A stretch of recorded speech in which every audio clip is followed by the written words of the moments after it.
À Tigomier, localité de la commune de Cabaret, le Kadash vient au secours des habitants qui vivent en pleine sécheresse. Cette raquette permet aux 450 familles de la région d'utiliser le peu d'eau disponible. Olnik Divernay est pasteur. Il dirige une petite assemblée d'une dizaine de personnes. Grâce, mon Dieu, de expérimenter la grandeur de l'Éternel. C'est l'un des notaires de la zone. Tout comme les autres, il est expert en utilisation du Kadash. Pasteur, Oui. qu'est-ce que vous avez en main là? Ça s'appelle Kadash. Et C'est pour faire quoi? Faites l'eau propre. Ça rend l'eau propre. On l'a épluché, on l'a découpé en morceaux, puis on l'a mis dans l'eau et ça devient plus clair. Ici, la sécheresse est monnaie courante, contrairement à l'État qui brille par son absence. Même à 400 pieds de profondeur, l'eau reste encore introuvable, le plus grand cauchemar des familles. Nadine, la trentaine, vit avec son mari et leurs 8 enfants dans cette petite maison.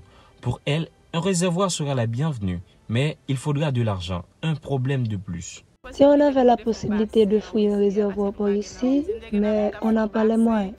Ne serait-ce qu'avec un camion, on aurait pu appeler pour qu'il puisse nous le remplir. L'eau est une nécessité pour nous. La famille de Nadine est l'exemple parfait du quotidien des habitants de la zone, lorsqu'il allait chercher de l'eau. Quand la maison n'en a plus, Nelson, 11 ans, et son jeune frère Jamesley s'en chargent. À bord de leur âne, 1 heure de route leur sépare du seul point d'eau disponible de la région.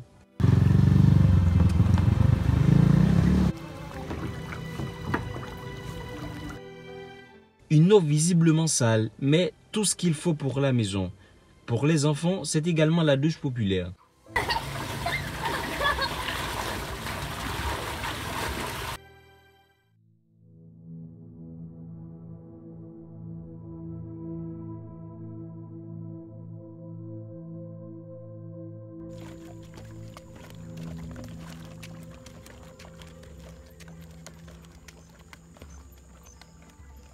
Après une longue nuit, l'eau mise en contact avec le Kadash est apte à être utilisée par la famille, puisqu'elle est devenue assez claire de la vue de tous. Même s'ils disent le contraire, les gens boivent cette eau en toute quiétude.